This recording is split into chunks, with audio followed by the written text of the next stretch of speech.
Hello friends, welcome to crazy GK trick daily current affairs session में मैं राजा गुप्ता आप सभी का बहुत बहुत स्वागत करता हूं। दोस्तों, आज है तारीख 25 नवंबर 2022 और आज से संबंधित जितनी भी इंपॉर्टेंट करंट अफेयर्स होने वाली है उसे मैं आपके लिए डिस्कस करने वाला हूं। दोस्तों, इस सेशन में आपको स्पेशल स्टैटिक जीके भी मिलेगा सबसे आखिरी में, जहां पर मैं आपको सभी विषय के इंपॉर्टेंट टॉपिक को डिस्कस करने वाला हूं। इसके अलावा फ्रेंड्स, मैं आपको बता दूं, यहां पर होता डेली करंट अफेयर्स का टेस्ट भी, जो भी आप पढ़ेंगे उसका टेस्ट उसी समय हो जाएगा। यह क्लास 25 से केवल 30 मिनट की क्लास होती है। यह है करंट अफेयर्स की ब्रह्मास्त्र क्लास। साथियों, जीवन में कितनी भी परेशानियां क्यों ना आ जाए, आप कभी कमजोर मत होना, क्योंकि सूरज की जो तपन है उससे समंदर भी कभी सूखा नहीं करते। आप समंदर जैसे हैं और परेशानियां आती जाती रहती हैं, इसको आप इग्नोर कीजिए। आप अपना फोकस केवल अपनी पढ़ाई पर, अपनी मेहनत पर कीजिए, जरूर सफलता आपको मिलने वाली है। देखिए फ्रेंड्स, आज का सबसे पहला इंपॉर्टेंट क्वेश्चन ये रहा, हाल ही में अनवर इब्राहिम ये किस देश के नए प्रधानमंत्री बने हैं? Very very important question. तो अनवर इब्राहिम हाल ही में मलेशिया के नए प्रधानमंत्री बने। कहां के बने हैं? मलेशिया के। देखिए यहां पे मैं आपको बता दूं, पाकिस्तान के प्रेजेंट में जो पीएम है वो कौन है? शहबाज शरीफ। क्या नाम है इनका? शहबाज शरीफ। याद रखिएगा, यह भी पूछा जा सकता है। देखिए सिंगापुर के प्रेसिडेंट कौन है? तो इनका नाम है हलीमा याकूब। क्या नाम है इनका? हलीमा याकूब नाम है। यह भी इंपॉर्टेंट है, ध्यान रखिएगा। देखिए जापान के प्रेसिडेंट में पीएम कौन है? तो इनका नाम है फूमियो किशिदा। Fumio Kishida. साथियों, यहां पर अब इंपॉर्टेंट डिटेल्स को समझते हैं अनवर इब्राहिम जी के बारे में। देखिए मलेशिया के सुल्तान प्रेसिडेंट में कौन है? तो इनका नाम याद रखिएगा, अब्दुल्ला अहमद शाह। इन्होंने अनवर इब्राहिम को देश का नया प्राइम मिनिस्टर घोषित किया है। इनके पहले कौन प्रधानमंत्री थे? तो यह भी याद रखिएगा, इस्माइल साबरी याकूब। ये मलेशिया के प्रधानमंत्री बने थे। देखिए फ्रेंड्स, अभी जो इलेक्शन हुआ है मलेशिया में, किसी भी पार्टी को स्पष्ट बहुमत नहीं प्राप्त हुआ है। यहां पर गठबंधन की सरकार यानी कि कोalition गवर्नमेंट बनी हुई है। देखिए मलेशिया की बात आ रही है तो पहले मलेशिया की लोकेशन को देखिए आप। ये है मलेशिया, यहां पर रेड मार्क किया गया है, ये मलेशिया की लोकेशन है। इंडोनेशिया के जस्ट ऊपर आप देखिए मलेशिया आपको देखने को मिलेगा। देखिए मलेशिया जो है ये साउथ ईस्ट एशिया में स्थित एक ट्रॉपिकल देश है, एक उष्ण कटिबंधीय देश है। ट्रॉपिकल देश उसे कहते हैं, ट्रॉपिकल कंट्री उसे कहते हैं जहां पर डायरेक्ट सन की सनलाइट रिसीव होती है। देखिए इसकी कैपिटल है कुआलालंपुर और इसकी राजभाषा है मलय। ये दक्षिण चीन सागर से दो भागों में डिवाइड होता है। मैं आप सभी को बता दूं, 9 अगस्त 1965 को क्या हुआ था? देखिए आपसी सहमति हुई थी सिंगापुर और मलेशिया की, तो दोनों आपस से अलग होकर के एक नया स्वतंत्र राष्ट्र बने। देखिए फ्रेंड्स, यहां पे बात हमने अपॉइंटमेंट की है, तो जितनी भी इंपॉर्टेंट हाल ही में इंटरनेशनल अपॉइंटमेंट हुई है इसे भी डिस्कस करते हैं। देखिए सबसे पहले बात करेंगे हरकीरत सिंह की। ये पहले पगड़ीधारी सिख हैं जो कनाडा के ब्रैम्पटन शहर के डिप्टी मेयर नियुक्त किए गए हैं। यदि आपसे पूछा जाए कि ब्राजील के हाल ही में नए प्रेसिडेंट कौन बने हैं? लूला डा सिल्वा। ये तीन बार ये राष्ट्रपति बन चुके हैं ब्राजील के। हाल ही में ब्रिटेन के सबसे युवा प्रधानमंत्री कौन बने हैं? ऋषि सुनक। देखिए इनकी उम्र 42 ईयर्स है। लिज ट्रस ने इस्तीफा दिया, उसके बाद ऋषि सुनक ब्रिटेन के सबसे युवा प्रधानमंत्री बने। हाल ही में इराक के नए प्रेसिडेंट बने, इनका क्या नाम है? अब्दुल लतीफ। देखिए कैप्टन इब्राहिम त्रोरे, ये बुर्किना फासो के नए प्रेसिडेंट बने हैं। सऊदी अरब के यदि आपसे पूछा जाए नए प्राइम मिनिस्टर कौन बने हैं, तो इनका नाम है प्रिंस मोहम्मद बिन सलमान। देखिए friends, second important current affairs आप सभी के सामने रहा। हाल ही में अभ्यास गरुड़ शक्ति 2022 भारत और किस देश के बीच में शुरू हुआ है? तो अभ्यास गरुड़ शक्ति याद रखिएगा, भारत और इंडोनेशिया के बीच में शुरू हुआ है। भारत और इंडोनेशिया के बीच में यह अभ्यास हुआ है। भारत की विशेष बल सैनिक टुकड़ी वर्तमान में कहां पर? सांगा बुआना प्रशिक्षण क्षेत्र जो कि इंडोनेशिया में है, वहां पर इंडोनेशियाई विशेष बलों के साथ एक द्विपक्षीय प्रशिक्षण अभ्यास गरुड़ शक्ति में पार्टिसिपेट कर रही है। देखिए 21 नवंबर को शुरू हुआ यह अभ्यास। इसका उद्देश्य है दोनों सेनाओं के बीच में आपसी समझ, सहयोग को बढ़ाना। इसके अलावा भारत और इंडोनेशिया के बीच में एक और इंपॉर्टेंट अभ्यास होता है जिसे हम बोलते हैं कॉर्पेट। कॉर्पेट का 36th एडिशन पिछले वर्ष 30 और 31 जुलाई 2021 को कहां पर हुआ था? हिंद महासागर में इसका आयोजन किया गया था। भारत और इंडोनेशिया के बीच में समुद्र शक्ति अभ्यास भी होता है। कौन सा? समुद्र शक्ति अभ्यास 2021 में हुआ था। भारत और इंडोनेशिया की नौसेना के बीच में हुआ है। इसके अलावा दोस्तों यहां पर अभ्यास की बात की है तो भारत और जिन देशों के साथ महत्वपूर्ण अभ्यास होते हैं, आइए उस पर भी चर्चा करते हैं। हाल ही में भारत और ओमान के बीच में नसीम अल बहर अभ्यास हुआ है, मैंने आपको पढ़ाया था। भारत और अमेरिका के बीच में 3 अभ्यास याद रखिएगा। टाइगर ट्रंप अभ्यास हाल ही में हुआ है, वज्र प्रहार होता है और युद्ध अभ्यास होता है। भारत और फ्रांस के बीच में होता है गरुण, वरुण, शक्ति और डेजर्ट नाइट। चौथा कौन सा है? Desert night exercise. देखिए भारत और ब्रिटेन के बीच में होता है कोंकण, अजय वारियर और इंद्रधनुष। भारत और बांग्लादेश के बीच में हाल ही में मैंने आपको पढ़ाया था बोंगो सागर अभ्यास हुआ है और दूसरा है संप्रीति युद्ध अभ्यास। भारत और जापान के बीच में जिमेक्स, सैन्यू मैत्री और धर्म गार्जन युद्ध अभ्यास आयोजित किया जाता है। मुझे लगता है अब आप सभी को एक एक बात, हर एक बात रट गई होगी, सारा कुछ याद होता होगा, क्योंकि मैं बार बार आप लोगों को रिवाइज कराता हूं ताकि हर एक चीज आपकी बहुत अच्छे से क्लियर हो जाए। देखिए दोस्तों एक इंपॉर्टेंट इंफॉर्मेशन मैं आप सभी को दे दूं। यदि आप इस क्लास की पीडीएफ प्राप्त करना चाहते हैं तो आपको crazy GK trick application download करना पड़ेगा। वहां पर आपको ये डेली करंट अफेयर्स की पीडीएफ फ्री में मिल जाएगी। यहां पर आपको वीडियो भी मिलेगा, पीडीएफ भी मिलेगी और क्विज भी मिलेगा प्रॉपर सीक्वेंस में। और दोस्तों जो भी आपकी रैंक होगी अगले क्लास में बताई जाएगी। टॉप 5 जो वहां पर रैंक प्राप्त करते हैं मैं उन्हें चुन करके यहां पर क्लास में उनका नाम लेता हूं ताकि वो ऐसे ही मोटिवेटेड रहें। देखिए फ्रेंड्स क्वेश्चन नंबर 3 आप सभी के सामने आ गया है। हाल ही में बाजरा के अंतरराष्ट्रीय वर्ष का प्री लॉन्च समारोह कहां पर आयोजित किया गया? तो बाजरा का जो अंतरराष्ट्रीय वर्ष का प्री लॉन्च समारोह न्यू दिल्ली में आयोजित किया गया है। मैंने आपको बताया था यूनाइटेड नेशन ने 2023 यानी अगला जो वर्ष है, वेरी वेरी इंपॉर्टेंट, याद रखिएगा, इसे अंतरराष्ट्रीय बाजरा वर्ष घोषित करने का निर्णय लिया है। तो साथियों न्यू दिल्ली में कब? 24 नवंबर को अंतरराष्ट्रीय बाजरा वर्ष का प्री लॉन्च समारोह आयोजित किया। देखिए भारत की तरफ से कृषि और किसान कल्याण विभाग और विदेश मंत्रालय ने इस विशेष समारोह की मेजबानी की है। देखिए भारत के कृषि मंत्री कौन है? तो इनका नाम है नरेंद्र सिंह तोमर। क्या नाम है इनका? नरेंद्र सिंह तोमर। वहीं पे विदेश मंत्री यदि आपसे पूछा जाए तो कौन है? तो ये है एस जयशंकर। क्या नाम है इनका? एस जयशंकर इनका नाम है। यहां पर इस समारोह में 60 से अधिक देशों के जो रिप्रेजेंटेटिव हैं वो पार्टिसिपेट करेंगे। चलिए क्वेश्चन नंबर 4 को देखते हैं। हाल ही में साउंडिंग रॉकेट RS-200, इसे आप रोहिणी 200 भी बोल सकते हैं, इसका सफल परीक्षण किसने किया है?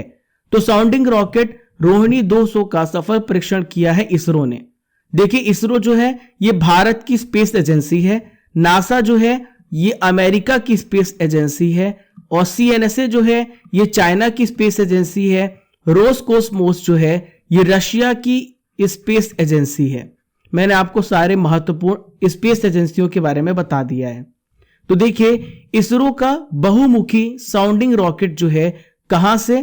तिरुवनंतपुरम के थुम्बा तट से लगातार 200वां सफल प्रक्षेपण किया गया।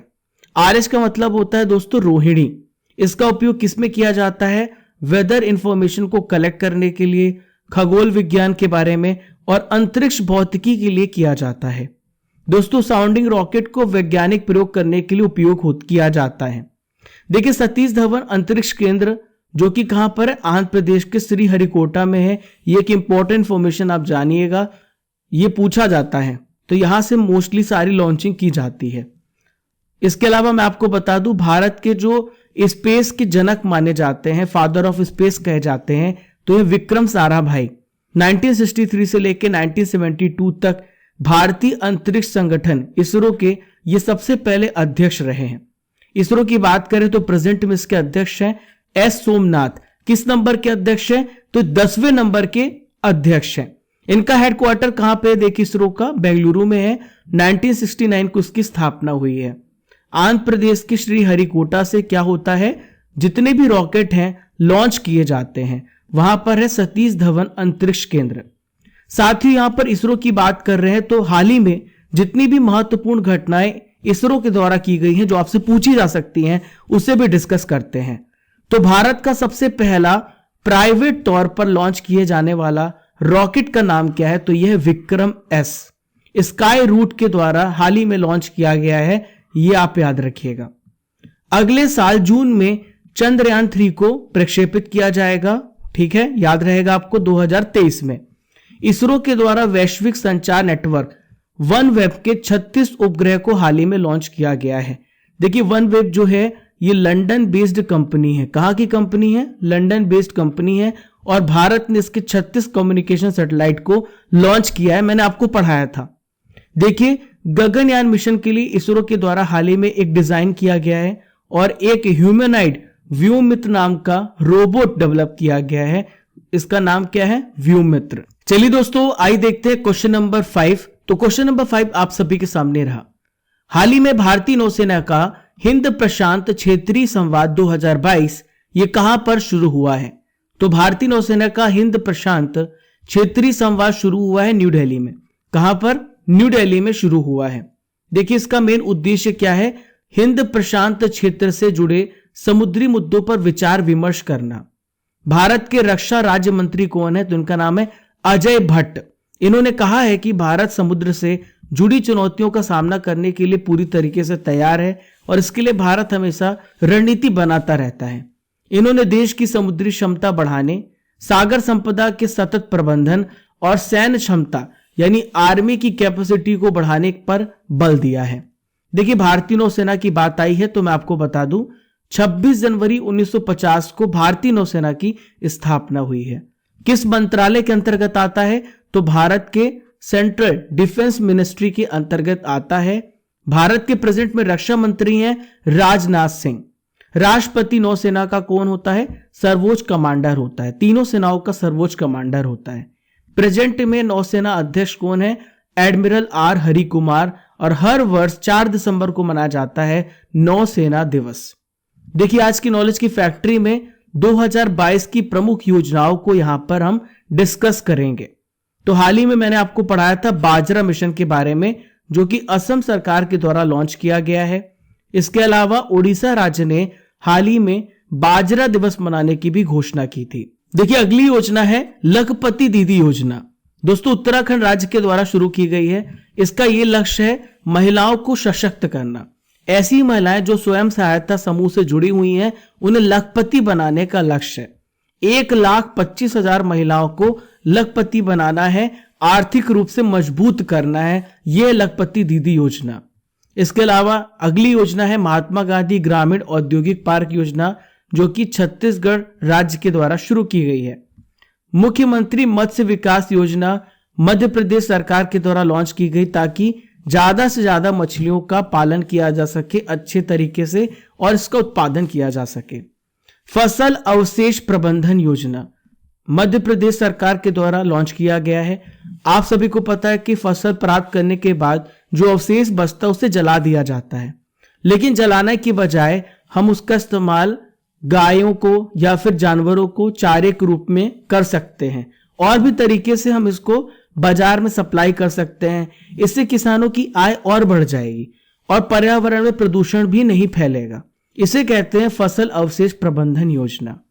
अगली योजना है मुख्यमंत्री ग्रामीण सोलर लाइट स्ट्रीट योजना। ये बिहार राज्य के द्वारा शुरू की गई है। नाम से ही आप जान गए होंगे, यानी सोलर का इस्तेमाल करके स्ट्रीट लाइट को जलाना। मुख्यमंत्री गौवंश मोबाइल चिकित्सा योजना छत्तीसगढ़ राज्य के द्वारा स्टार्ट की गई है। देखिए फ्रेंड्स, जगह जगह जाकर के क्या किया जाएगा? गायों का इलाज किया जाएगा। एक मोबाइल यूनिट होगी और वो हर जगह जा करके क्या करेगी? गायों का इलाज करेगी। चलिए दोस्तों आइए देखते हैं अगला प्रश्न। तो अगला प्रश्न ये रहा, प्रसार भारती के द्वारा स्थापना की रजत जयंती कब मनाई गई? When is the silver jubilee of establishment by Prasar Bharati celebrated? तो देखिए फ्रेंड्स, प्रसार भारती के द्वारा 23 नवंबर को रजत जयंती मनाई गई।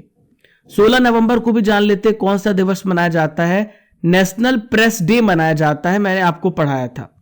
17 नवंबर को कौन सा दिवस मनाया जाता है, वेरी वेरी इंपॉर्टेंट, तो यह भी मनाया जाता है नेशनल एपिलेप्सी डे, राष्ट्रीय मिर्गी दिवस। देखिए 14 नवंबर को मनाया जाता है world diabetes day, world diabetes day. और क्या मनाया जाता है दोस्तों, भारत में बाल दिवस भी मनाया जाता है। और 20 नवंबर को मनाया जाता है विश्व बाल दिवस, वर्ल्ड चाइल्ड डे मनाया जाता है। देखिए प्रसार भारती ने 23 नवंबर 2022 को अपनी स्थापना की रजत जयंती मनाई है।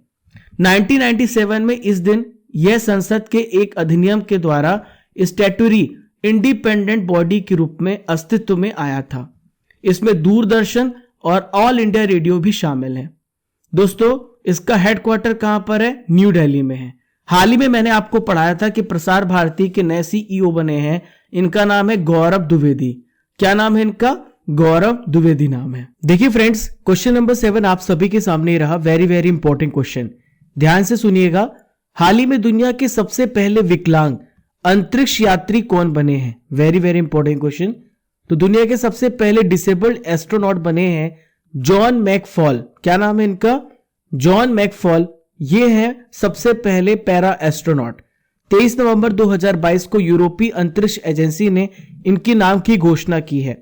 देखिए यूरोपीय अंतरिक्ष एजेंसी जो है ये 22 कंट्री का एक ग्रुप है, समूह है। इन्होंने पूर्व ब्रिटिश पैरालंपिक धावक जॉन मैकफॉल का चयन किया है। देखिए यहां पे बात आ रही यूरोपियन स्पेस एजेंसी की, तो मैं आपको समझाता हूं इसके बारे में सारी इंपॉर्टेंट डिटेल्स। तो देखिए इसमें 22 जो है कंट्री शामिल है। यह एक इंटरनेशनल ऑर्गेनाइजेशन है। यूरोप की जो स्पेस की कैपेसिटी है इसको डेवलप करने के लिए इसे क्या किया गया है, एस्टेब्लिश किया गया है। देखिए इसका हेडक्वार्टर कहां पर है, पेरिस में है। कहां पर है, फ्रांस पेरिस में है। और इसकी स्थापना कब हुई थी, 1975 में। देखिए फ्रेंड्स अगला प्रश्न क्वेश्चन नंबर 8 आप सभी के सामने ये रहा।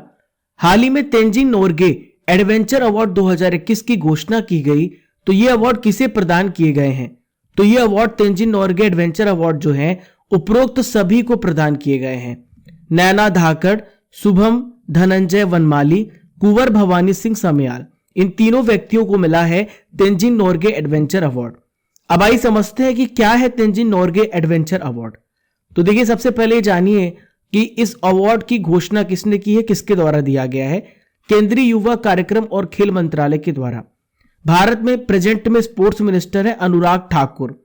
इन्होंने हाल ही में इसकी घोषणा की है। इसमें कितनी लाख रुपए की राशि प्रदान की जाती है, तो 15 लाख रुपए की नगद राशि प्रदान की जाती है। और इसकी स्थापना कब हुई है, 1994 में। किसकी याद में, तेंजिंग नोर्गे की याद में इसकी स्थापना की गई है। कौन थे तेंजिंग नोर्गे, इसको भी समझ लीजिए आप। तो ये नेपाली मूल के भारतीय थे। इन्होंने क्या किया था, 29 मई 1953 को न्यूजीलैंड के पर्वतारोही, इनका नाम है एडमंड हिलरी, इनके साथ इन्होंने माउंट एवरेस्ट को फतेह किया था। तो यह पुरस्कार स्काई डाइविंग, पर्वतारोहण और खुले पानी में तैराकी जैसे जितने भी साहसिक खेल हैं उसमें प्रदान किया जाता है। यदि आपसे पूछा जाए नैना धाकड़ का संबंध किस खेल से है, किस कैटेगरी से, तो लैंड एडवेंचर में इन्हें दिया गया अवार्ड। वाटर एडवेंचर में शुभम धनंजय वनमाली को अवार्ड दिया गया है। ग्रुप कैप्टन कुंवर भवानी सिंह समेयाल को लाइफ टाइम अचीवमेंट अवार्ड दिया गया है। देखिए फ्रेंड्स यहां पर बात हमने पुरस्कारों की है, तो 2022 में जितने भी महत्वपूर्ण पुरस्कार दिए गए हैं उसे भी यहां पर डिस्कस करते हैं। तो कल मैंने आपको बताया था खालिद जावेद के बारे में। इन्हें 2022 का जेसीबी साहित्य पुरस्कार मिला है। चैंपियंस ऑफ द अर्थ पर्यावरण के क्षेत्र में, एनवायरमेंट के क्षेत्र में दिया जाता है। पूर्णिमा देवी बर्मन को यह अवार्ड मिला है। विशेष बांग्ला अकादमी पुरस्कार ममता बनर्जी को मिला है। Order of the British Empire award Ajay Piramal को मिला है। सेना अध्यक्ष जनरल मनोज पांडे, ये फ्रांस की यात्रा पर अभी हाल ही में गए थे, तब इन्हें यह अवार्ड भी मिला था। और इसके अलावा परम विशिष्ट सेवा पदक मिला है। 29वें सेना अध्यक्ष general Manoj Pandey ji. Frank Wilczek, इन्हें 2022 का टेम्पल्टन पुरस्कार मिला है। चारुदत्त मिश्रा को पर्यावरण के क्षेत्र में व्हीटली गोल्ड अवार्ड मिला है। गीतांजलि श्री को टॉम्ब ऑफ सैंड के लिए अंतरराष्ट्रीय बुकर पुरस्कार मिला है। सबसे पहला हिंदी उपन्यास है। 2022 का एबेल पुरस्कार किसे मिला है, यह है अमेरिकी मैथमेटिशियन डेनिस पार्नेल सुलिवन। और बोल्ट्जमैन मेडल जो मिला है प्रोफेसर दीपक धर को मिला है। फिजिक्स के क्षेत्र में बोल्ट्जमैन अवार्ड दिया जाता है। देखिए अगला प्रश्न ये रहा, हाल ही में कटक बलि यात्रा किस राज्य से संबंधित है जिसने अभी गिनीज वर्ल्ड रिकॉर्ड बनाया है? तो ये कटक जो है आप देख पा रहे हैं, कटक में आयोजित किया गया कटक बलि यात्रा, ये ओडिशा राज्य से इसका संबंध है। किस राज्य में होता है? ओडिशा राज्य में। 35 मिनट में 22,000 पेपर बोट बनाने का कारनामा ये गिनीज वर्ल्ड रिकॉर्ड में दर्ज कर लिया गया है कटक बलि यात्रा के दौरान। जिला प्रशासन और कटक नगर निगम के द्वारा बाराबती स्टेडियम, यह भी पूछा जाता है कई बार, तो बाराबती स्टेडियम कहां पर है? कटक में है।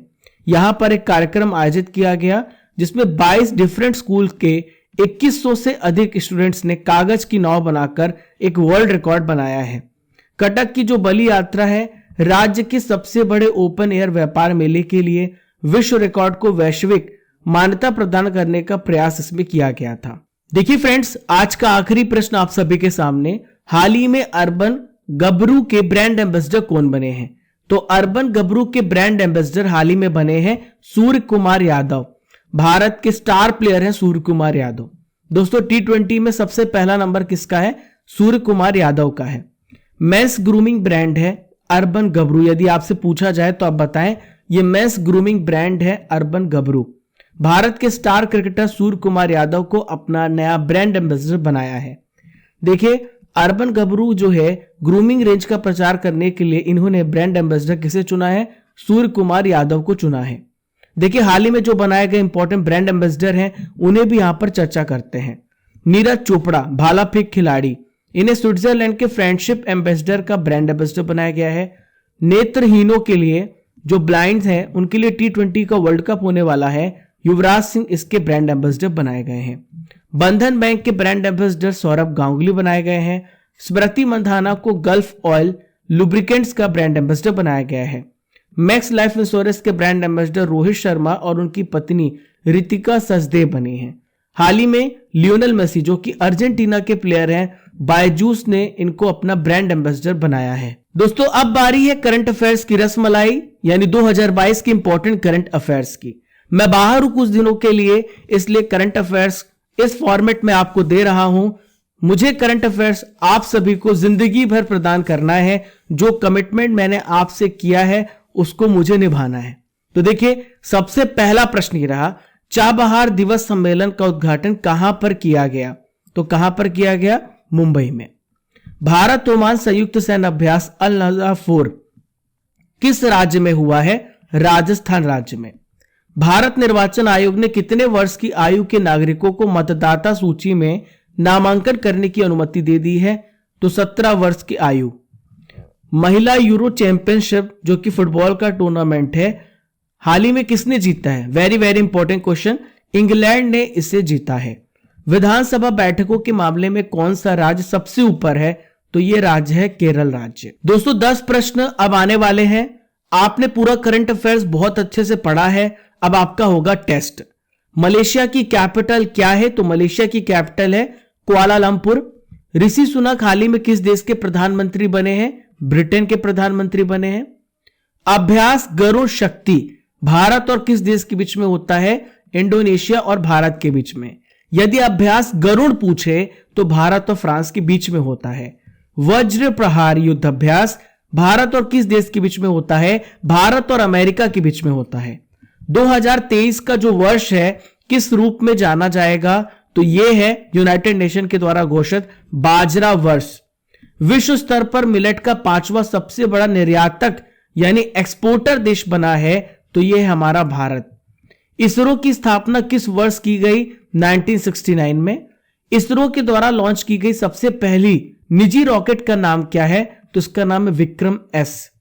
वर्तमान नौसेना अध्यक्ष कौन है? तो इनका नाम है एडमिरल आर हरि कुमार। मुख्यमंत्री गोवंश मोबाइल चिकित्सा योजना किस राज्य से संबंधित है? तो ये जो योजना है छत्तीसगढ़ राज्य से संबंधित है। चलिए साथियों 24 नवंबर के करंट अफेयर्स का रिवीजन करते हैं। तो पहला प्रश्न ये रहा, काडालेकाई परिशे मूंगफली उत्सव किस राज्य में हाल ही में शुरू हुआ है? कर्नाटक राज्य में इसकी शुरुआत हुई है। यूनेस्को भारत अफ्रीका हैकाथॉन 2022 का उद्घाटन कहां पर हुआ है? तो इसका उद्घाटन नोएडा में हुआ है। कहां पर हुआ है? नोएडा में। मुख्यमंत्री शिक्षा पुरस्कार योजना किस राज्य में शुरू की गई? उड़ीसा राज्य में। सेबेस्टियन वेटल किससे संबंधित हैं जिन्होंने संन्यास की घोषणा की है? तो ये फार्मूला 1 के रेसर हैं, जर्मनी के प्लेयर हैं। जंबो ट्रेल्स किस टाइगर रिजर्व में लॉन्च किया गया? अन्नामलाई टाइगर रिजर्व में। असम सरकार के द्वारा लचित दिवस का आयोजन कहां पर किया गया? न्यू दिल्ली में। आप सभी के आंसर कमेंट बॉक्स पे लगातार आने चाहिए। मैं जल्द आपको फेस में दिखूंगा, केवल 2-3 दिन और इंतजार कर लीजिए, मैं आपको दिख जाऊंगा। पर करंट अफेयर्स अभी आपको जिस फॉर्मेट में पहुंच रहा है, बहुत अच्छे से पढ़िए, बहुत ध्यान से पढ़िए। जितना आप मुझे फेस में मिस कर रहे हैं, मैं भी आप सभी को मिस करता हूं, क्योंकि एक कनेक्शन बन पाता है जब मैं फेस में आता हूं। 72 नंबर की इंटर सर्विसेज वॉलीबॉल चैंपियनशिप का खिताब अभी हाल ही में किसने जीता है? तो आर्मी रेड टीम ने जीता है। किसने जीता है? आर्मी रेड टीम ने जीता है। देखिए फ्रेंड्स, अगला प्रश्न ये रहा, साहित्य 2022 का जेसीबी पुरस्कार किसकी रचना को दिया गया है? तो दोस्तों, खालिद जावेद की रचना को हाल ही में साहित्य 2022 का जेसीबी पुरस्कार दिया गया है। किस स्टार फुटबॉलर ने मैनचेस्टर यूनाइटेड को छोड़ दिया है? तो यह क्रिस्टियानो रोनाल्डो। नेक्स्ट है, किसे संयुक्त राष्ट्र के सर्वोच्च पर्यावरण पुरस्कार से सम्मानित किया गया है? तो यह पूर्णिमा देवी बर्मन। तो दोस्तों, यह था 24 नवंबर के इंपॉर्टेंट करंट अफेयर्स का रिवीजन। अब हम आज का सवाल आपसे पूछ रहे हैं, लूला डा सिल्वा ये किस देश के हाल ही में राष्ट्रपति बने हैं? कमेंट बॉक्स पर इसका आंसर दीजिए। साथ ही यहां से आपका करंट अफेयर्स हो जाता है खत्म। अब आपका स्टैटिक जीके का पिटारा खुल गया है, जहां पर टॉप 25 एमसीक्यू को डिस्कस करूंगा जनसंख्या से रिलेटेड। यहां से एग्जाम में आपका 1 से लेके 4 नंबर तक पक्का हो सकता है। बहुत सारे प्रश्न पूछे जाते हैं। तो पहला प्रश्न देखिए, भारत में पहली बार सेंसेक्स कब हुआ? जनगणना कब हुई? 1872 में हुई है। भारत में पहली बार जनगणना किसके कार्यकाल में संपन्न हुई? कमेंट बॉक्स पे उत्तर दीजिए। लॉर्ड मेयो के कार्यकाल में। भारत में जनगणना का क्रमवार आकलन कब से प्रति 10 वर्ष के अंतराल पर किया जा रहा है? तो 1881 से रेगुलर सेंसेक्स हो रहा है। देखिए अगला प्रश्न ये रहा, भारत में जन्म लेने वाले 1 अरबवें शिशु कन्या का क्या नाम रखा गया? तो इसका नाम था आस्था। जनसंख्या की दृष्टि से विश्व के बड़े देशों में भारत का कौन सा स्थान है? भारत का दूसरा स्थान है, लेकिन भारत जल्दी पहले स्थान पर पहुंचने वाला है। 2011 की जनगणना के अनुसार भारत की जनसंख्या क्या है? तो भारत की जनसंख्या 121.05 करोड़। 2011 की जनगणना के अनुसार विश्व की कुल जनसंख्या में भारत की भागीदारी लगभग 17.5% है। भारत में प्रति वर्ष किस देश की जनसंख्या के बराबर वृद्धि हो रही है? तो लगभग ऑस्ट्रेलिया की जनसंख्या के बराबर वृद्धि हो रही है। भारत की जनसंख्या के इतिहास में जनांकीय विभाजन वर्ष कौन सा कहा जाता है? तो यह 1921। 2011 की जनगणना भारतीय जनगणना इतिहास की कौन सी जनगणना थी? तो यह 15वीं जनगणना थी, 15th जनगणना थी। 2011 की जनगणना स्वतंत्रता प्राप्ति के बाद कौन सी जनगणना है? तो इंडिपेंडेंस के बाद ये 7th सेंसेक्स था। जनगणना कितने साल में एक बार की जाती है? हर 10 साल में की जाती है। अभी इसलिए लेट चल रहा है क्योंकि कोविड आ गया था, उसकी वजह से पूरा जो रूटीन था सेंसेक्स का वो डिस्टर्ब हो गया है। 2011 की जनगणना स्वतंत्रता के अनुसार किस राज्य की आबादी सबसे अधिकतम? तो सबसे ज्यादा यूपी की आबादी। जनसंख्या के आकार के दृष्टि से भारत का सबसे छोटा राज्य है। भारत का सबसे छोटा राज्य पॉपुलेशन के मामले में सिक्किम है। 2011 की जनगणना के अनुसार बिहार की जनसंख्या की दृष्टि से भारतीय राज्यों में कौन सा स्थान है? तो बिहार तीसरे स्थान पर था। 2011 की जनगणना के अनुसार यूपी की जनसंख्या भारत की जनसंख्या का कितना प्रतिशत है? 16.5%। जनसंख्या की दृष्टि से भारत के 3 सबसे बड़े राज्यों का सही क्रम कौन सा है? तो सबसे पहले नंबर पर है यूपी, सेकंड नंबर पे महाराष्ट्र और थर्ड नंबर पे बिहार है। जनसंख्या की दृष्टि से भारत के 3 सबसे छोटे राज्य कौन से हैं? तो जनसंख्या की दृष्टि से पहला सबसे छोटा जो है सिक्किम है, फिर मिजोरम, फिर अरुणाचल प्रदेश। जनसंख्या की दृष्टि से भारत का सबसे बड़ा केंद्र शासित प्रदेश कौन सा है? तो यह है दिल्ली। जनसंख्या की दृष्टि से भारत का सबसे छोटा केंद्र शासित प्रदेश कौन सा है? तो यह लक्षद्वीप। उत्तर प्रदेश की जनसंख्या नीचे दिए गए समूह के एक समूह के प्रत्येक की जनसंख्या के अधिक है। तो यह है, यहां पर देखिए, यूके, जर्मनी, जापान, पाकिस्तान के साथ। नेक्स्ट है, भारत की जनसंख्या वृद्धि का मुख्य कारण क्या है? तो भारत की जनसंख्या वृद्धि का मुख्य कारण है मृत्यु दर में कमी। देखिए फ्रेंड्स, अगला प्रश्न रहा, भारत की जनसंख्या की मौजूदा वार्षिक वृद्धि दर कितनी है? तो ये कितनी है याद रखिएगा, 1.64%। भारत में सबसे धीमी गति से जनसंख्या वृद्धि दर वाला राज्य कौन सा है? तो यह है नागालैंड व केरल। 2011 की जनगणना आंकड़ों के अनुसार निम्नलिखित में किस राज्य की जनसंख्या वृद्धि दर सबसे कम है? तो सबसे कम वृद्धि दर आप याद रखिएगा, पूछा जा सकता है, तो यह है नागालैंड। तो कैसा लगा आप सभी को स्टैटिक जीके का पिटारा? जरूर बताइएगा कमेंट बॉक्स पर। साथियों, आप इसकी पीडीएफ जो है टेलीग्राम से भी प्राप्त कर सकते हैं। आप सर्च कीजिए crazy GK trick _official_ channel, तो वहां पर भी आपको पीडीएफ मिल जाएगी और अपडेट्स भी मिलते रहेंगे। साथियों, इसके अलावा हमारे बहुत सारे batches crazy GK trick application में स्टार्ट किए गए हैं। आप उन बैचेस को भी ज्वाइन कर सकते हैं। ये सारे बैचेस आप देख पा रहे हैं। आप कोड यूज कर सकते हैं RGCGT, Raja Gupta crazy GK trick. तो इसमें आपको मैक्सिमम डिस्काउंट मिल जाएगा। Use code RGCGT to get a maximum discount on specific courses. दोस्तों, आपको यदि सेशन अच्छा लगा है तो don't forget to subscribe and share and like and press the bell icon button, ताकि आपको हर एक नोटिफिकेशन सबसे पहले मिल जाए। आप हमें फॉलो कर सकते हैं डिफरेंट हमारे सोशल मीडिया हैंडल्स पर। Thank you friends. जय हिंद, जय भारत।